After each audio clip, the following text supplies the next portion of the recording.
Hello and welcome to 2 Sharp with ET. I'm Neha Vashisht and today we're tracking two big shifts from Dalal Street to Cupertino. Indian retail power rises as DIIs overtake FPIs after 22 years, and Apple CEO Tim Cook has confirmed that most iPhones sold in the US this quarter will be made in India.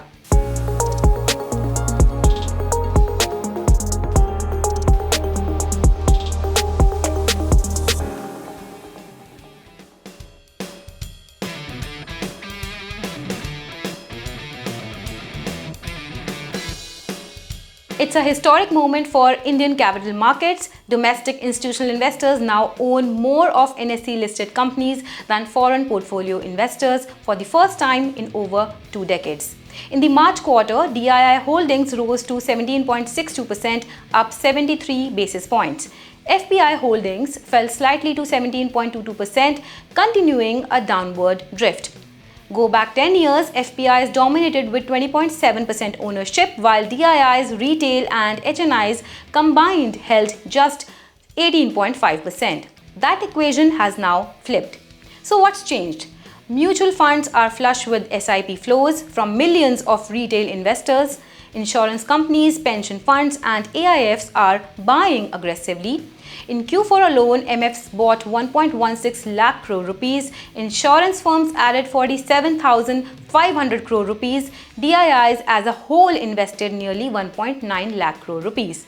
FPIs, they sold 1.36 lakh crore rupees worth of stocks.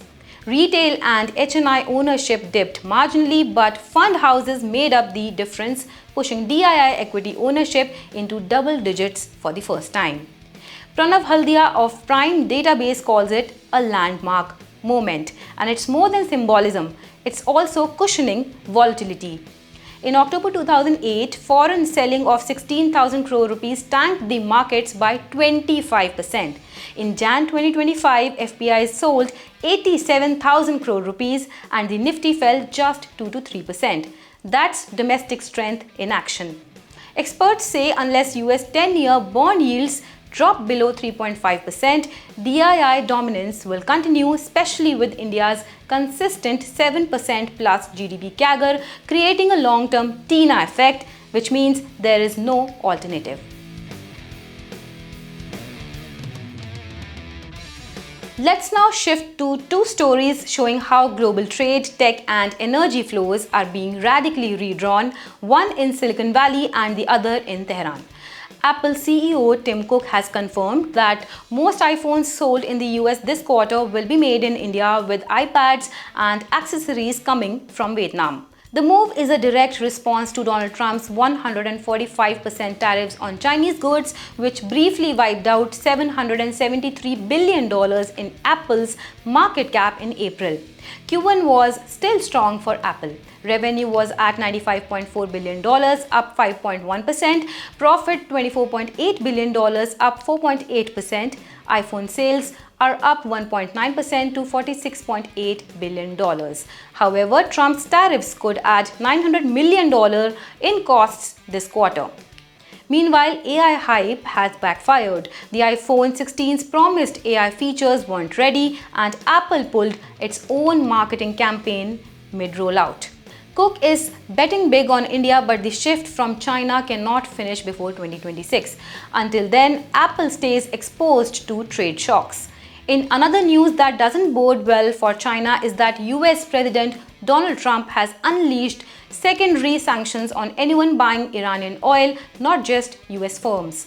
That includes refiners, traders, brokers, and China, which buys over 1.5 million barrels per day from Tehran. Trump's message: all oil purchases from Iran must stop or lose access to US markets. The fallout: Brent crude rose 1.8% to $62.13.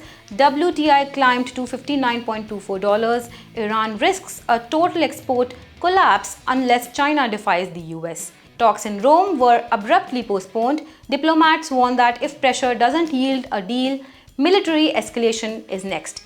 So what do we have? Indian investors rewriting the rules on D Street, Apple pivoting production to avoid tariffs, and oil markets are rattled by America's global sanctions dragnet. That's it for today's edition of 2 Sharp with ET. This is Neha Vashisht signing off.